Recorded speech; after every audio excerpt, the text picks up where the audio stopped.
The death of innocent childhood.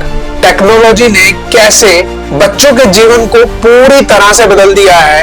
ये phone को use करने के लिए इतने एडिक्टेड हैं कि अगर इन्हें फोन चलाने को ना मिले तो ये चिल्लाने लगते हैं, चिड़चिड़े हो जाते हैं, गुस्सा करते हैं। आज के टाइम जनरेशन अल्फा की सबसे बड़ी वॉर सोशल मीडिया और इनके ब्रेन के साथ है। ज्यादा स्क्रीन टाइम और मल्टीटास्किंग की वजह से इनका फोकस, इनकी लर्निंग और क्रिएटिविटी वीक हो रही है।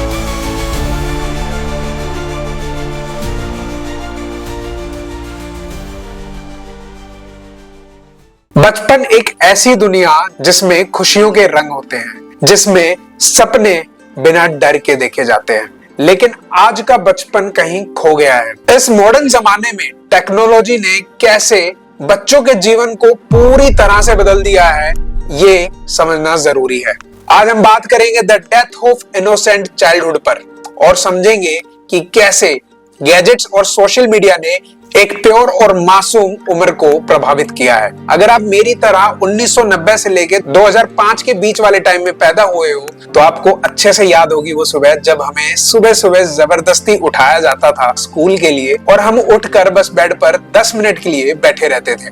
कुछ सोचते भी नहीं थे, कुछ करते भी नहीं थे, बस अपने ब्लैंकेट या रजाई में चुपचाप 5-10 मिनट बैठे रहते थे जब तक हमें हमारी मम्मी डांट मार के या फिर जबरदस्ती अपनी गोद में उठा के ले नहीं जाती थी। जैसे तैसे रो धोकर ब्रश करते थे, नहाते थे, रेडी होते थे और नाश्ता करने से पहले हम टीवी ऑन कर देते थे और उस टाइम आता था ओसवर्ल्ड, ड्रैगन टेल्स, डोरेमोन, शिनचैन या नोडी जैसे कार्टून जिनमें हम मानो खो से जाते थे। वो कार्टूनी दुनिया, वो मस्ती, बट कार्टून का हर एक एपिसोड एंड में एक सीख देके जाता था, चाहे वो दोस्ती पर कोई सीख हो या किसी गलती करने पर। उस टाइम के सभी बच्चे इन सब कार्टून्स को देखकर पले बड़े हैं और अब आजकल के बच्चे ये अब क्या देखकर बड़े हो रहे हैं वो आपके सामने है। आपको याद है जब उस जमाने में बटन वाले फोन होते थे तो उसमें एक स्नेक वाला गेम होता था, एक बाउंस बॉल जिसे हम अक्सर खेलते थे। उसमें यूट्यूब तो नहीं होता था बट रेडियो जरूर होता था और उसमें मैं अक्सर ना वो हॉरर स्टोरीज वाला शो सुनता था जिसका नाम था एक कहानी ऐसी भी। बट मुझे आज भी याद है कि उस टाइम जब हम बड़ों से फोन मांगते थे ना तो उनकी क्लियर वर्डिंग्स ये रहती थी कि फोन मत चलाओ क्योंकि इससे तुम्हारे दिमाग पर असर पड़ेगा। उस टाइम हमें ये नहीं समझ आता था कि मोबाइल और ब्रेन का क्या कनेक्शन है। बट जब आज हम जनरेशन अल्फा यानी 2010 में पैदा होने वाली जनरेशन और उनके फोन के एडिक्शन को देखते हैं तो अब रियलाइज होता है कि उस टाइम बड़े सही कहा करते थे। अब ऐसा भी नहीं है कि हमारे एज ग्रुप के लोग फोन और सोशल मीडिया से एडिक्टेड नहीं है, बट हमारी जनरेशन शायद इतनी सेंसिबल है कि उन्हें क्या देखना है, क्या नहीं देखना है, क्या उनकी हेल्थ के लिए अच्छा है, क्या नहीं है, अवेयर है हमारी जनरेशन एटलीस्ट। बट जब मैं जनरेशन अल्फा को देखता हूं तो ऐसा नहीं लगता कि शायद वो इस बात को समझ पा रहे हैं। ये बात आप अपने आसपास भी नोट करोगे, जितने भी ये जनरेशन अल्फा वाले किड्स हैं, अगर आप इन्हें ध्यान से देखोगे ये फोन को यूज करने के लिए इतने एडिक्टेड हैं कि अगर इन्हें फोन चलाने को ना मिले तो ये चिल्लाने लगते हैं, चिड़चिड़े हो जाते हैं, गुस्सा करते हैं और लिटरली फ्लोर पे बैठ के रोते हैं बच्चे फोन के लिए। सो जनरेशन अल्फा पे phone addiction and social media का क्या प्रभाव पड़ रहा है, इस पूरी सिचुएशन को हम इस वीडियो में समझेंगे और एंड में प्रैक्टिकल सॉल्यूशंस डिस्कस करेंगे जो आपके बहुत काम आने वाली है क्योंकि ये नन्हे और मासूम बच्चे हमारा फ्यूचर है। Chapter 1 generation alpha and gadgets. याद है जब हम छोटे थे तो कैसे हम खिलौनों से घिरे रहते थे। डॉक्टर किट वाला सेट, घर घर खेलने वाला kitchen and home set, business games, Beyblade, लट्टू, ludo, carrom board, chess, bat ball, badminton kit, न जाने क्या क्या। और इतने इंटरेस्टिंग प्रोजेक्ट्स मिलते थे हमें स्कूल से, फोन तो भूल ही जाओ और ना हमारी वो कभी डिमांड थी। बट जनरेशन अल्फा ये भी घिरी हुई है लेकिन खिलौनों से नहीं, गैजेट से। Phone, iPad, headphone, computer, laptop, PS5 and many more. आज के टाइम जनरेशन अल्फा की सबसे बड़ी वॉर सोशल मीडिया और इनके ब्रेन के साथ है क्योंकि सोशल मीडिया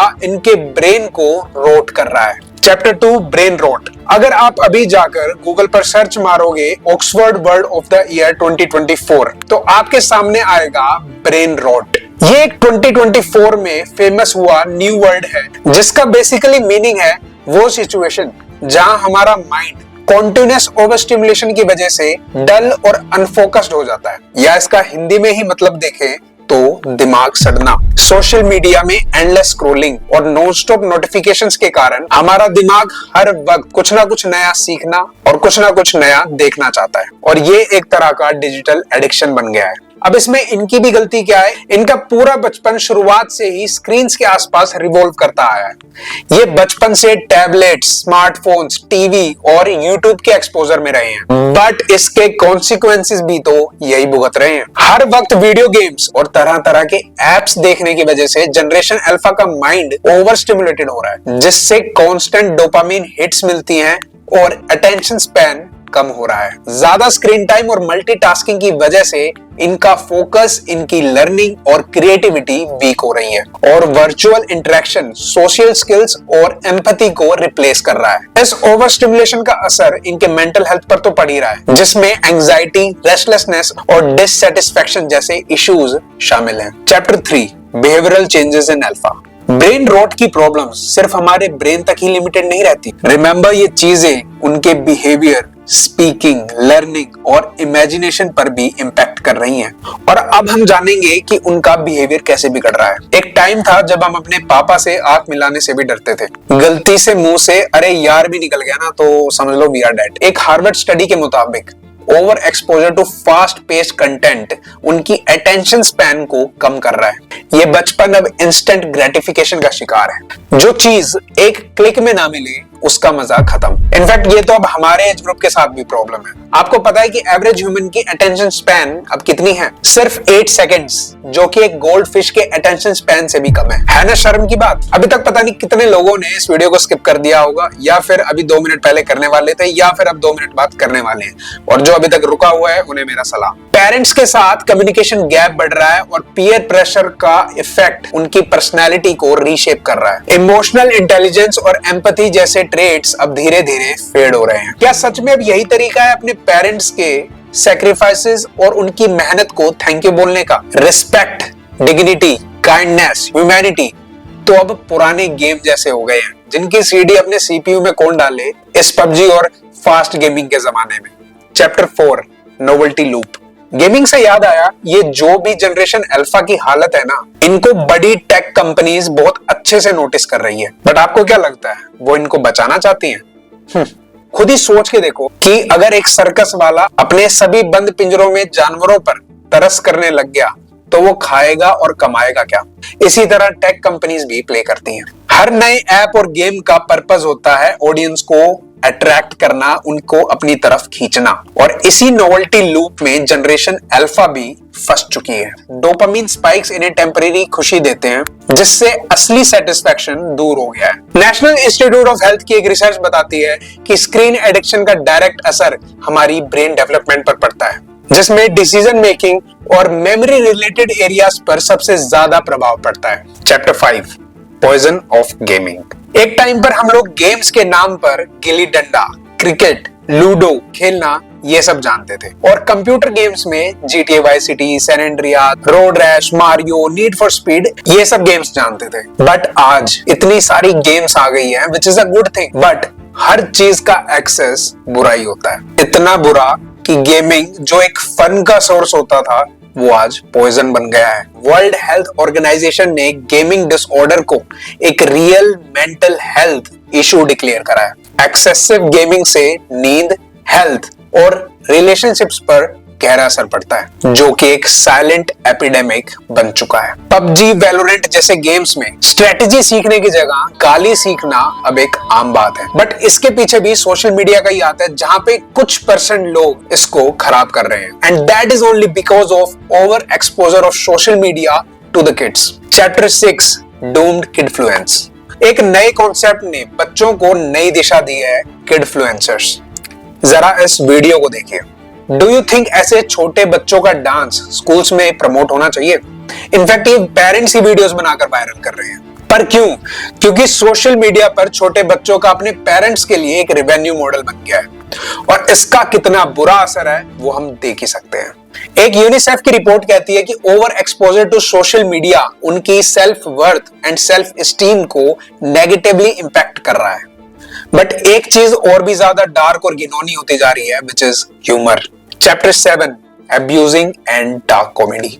इंस्टाग्राम पर आपने कुछ कमेंट्स में से कुछ ऐसे कमेंट्स भी देखे होंगे, अगर जिस पे मैंने बात करी तो उस पे विवाद भी हो जाएंगे। जैसे कि किसी की डेथ हो गई है तो नीचे कमेंट कर रहे हैं कि भाई रिवाइव करके देख। ऐसे कमेंट्स अक्सर लोगों को फनी लगते हैं, बट हमेशा हर चीज का मजाक उड़ाना सही नहीं होता। किसी की डेथ का मजाक उड़ाना तो बिल्कुल गलत है। तो कुल मिला के हमें ये तो पता चल गया है कि ये समस्या तो बहुत बड़ी है और इसका सॉल्यूशन भी करना बहुत जरूरी है, इससे पहले कि और भी ज्यादा डैमेज हो। और मुझे ऐसा लगता है जो इनोसेंस और खुशी हमने अपने बचपन में जी थी, वो इस जनरेशन और नेक्स्ट जनरेशंस को भी मिलनी चाहिए। तो चलिए कुछ सॉल्यूशंस की बात करते हैं। Number 1 is digital detox. याद है वो दिन जब हम टीवी देखते हुए मम्मी के हाथ की रोटी का टेस्ट लेते थे और फिर गली क्रिकेट के लिए दौड़ जाते थे। वो दिन लाने के लिए एक नई शुरुआत करनी पड़ेगी। परिवार का वक्त, एक नो गैजेट आवर शुरू करें। शाम का 1 घंटा जो सिर्फ फैमिली के साथ बातें करने और खेलने के लिए हो। और बच्चों के लिए हर दिन एक एक्टिविटी प्लान करें, जैसे रंगोली बनाना, कबड्डी खेलना, लूडो खेलना और वेस्ट चीजों से एक क्रिएटिव क्राफ्ट बनाना, जो हम अपने बचपन में मैड और आर्ट अटैक वाले शोज में सीखते थे। ये उनके इमेजिनेशन और बॉन्डिंग दोनों को मजबूत करेगा। Solution number 2, role models. अगर पेरेंट्स खुद ही फोन में हमेशा लगे रहेंगे तो बच्चों से कैसे बिना फोन बिना गैजेट के हम उम्मीद रख सकते हैं। सो पेरेंट्स के लिए डिनर टेबल पर फोन अवॉइड करें। बच्चों के साथ मिलकर पंचतंत्र की वो कहानियां जो हम अक्सर बचपन में पढ़ा करते थे, उन कहानियों का जिक्र हमारी जनरेशन अल्फा के साथ किया जाए। उनका नजरिया बनाएं, रूल्स नहीं। Solution number 3, old school games. घर के अंदर बैठे बैठे पबजी और वैलोरेंट खेलने की बजाय उन्हें वो असली मजा दिलाइए जो हम छोटी छोटी चीजों से पाया करते थे। बच्चों को इंट्रोड्यूस करें हमारे बचपन के खिलौनों से, जैसे कि कंचे, गली cricket, carrom, badminton, chess, business board वाला गेम। और इन सब गेम्स से उनकी मेंटली एंड फिजिकली दोनों तरह से ग्रोथ होगी। और उन्हें पार्क में ले जाइए। पार्क में उन्हें अकेला मत भेजिए, उनके साथ खुद भी जाइए। उन्हें मिट्टी में घूमने दो, जिससे उनकी इम्यूनिटी बूस्ट होगी। Solution number 4, digital literacy. आज के बच्चे स्मार्ट हैं और उन्हें समझने का तरीका भी स्मार्ट होना चाहिए। सबसे पहले पेरेंट्स और टीचर्स उन्हें यह समझाए कि सोशल मीडिया का यूज रिस्पॉन्सिबली कैसे करना है और हर चीज वायरल करने के लिए नहीं होती। और बच्चों से ओपनली डिस्कस करें कि साइबर बुलिंग और ट्रोलिंग के इफेक्ट्स क्या होते हैं। बच्चों को उनकी वैल्यू समझाइए जो लाइक्स और कमेंट्स से बिल्कुल परे है। Solution number 5, emotional intelligence. हमें याद है कि कैसे हमारे पापा की एक छोटी सी डांट हमें सुधार देती थी, पर आजकल के बच्चों में जो मिसिंग है वो है इमोशनल कांटेक्ट, जो बहुत जरूरी है। उन्हें ग्रेटिट्यूड सिखाइए। हर रात अपने बच्चों से अच्छी बात शेयर करवाइए जो उन्होंने अपने पूरे दिन में सीखी। और एम्पैथी को इनकरेज करें। बच्चों को समझाइए कि दूसरों के इमोशंस कितने महत्वपूर्ण हैं, दूसरे के इमोशंस को कैसे समझना है। उन्हें इंसानियत और काइंडनेस का असली मतलब सिखाइए। Solution number 6, gamify real life. बच्चों को डोपामीन का असली रिवॉर्ड मिले जो स्क्रीन के बाहर हो। एक फैमिली का लीडर बोर्ड बनाओ और उसमें पॉइंट्स डिसाइड कर लो कि किसी काम को करने के लिए उन्हें पॉइंट्स मिलेंगे, जैसे होमवर्क टाइम पर करना या फिर घर के कामों में हेल्प कराना। उनकी छोटी छोटी अचीवमेंट्स से उनको पॉइंट देते जाइए, जिसमें रिवॉर्ड्स में उनको घर का हीरो बनाओ, जैसे वीक का सुपर हीरो, और उनकी फेवरेट डिश खिलाओ, ऑर्डर करके नहीं, घर पे बना के। Solution number 7, safe spaces. आज के पेरेंट्स को एक नई कसम लेनी चाहिए कि पहले सुनूंगा, फिर समझूंगा, फिर समझाऊंगा। बच्चों को ऐसा फील कराना जरूरी है कि वो आपसे बिना डरे कोई भी बात शेयर कर सके।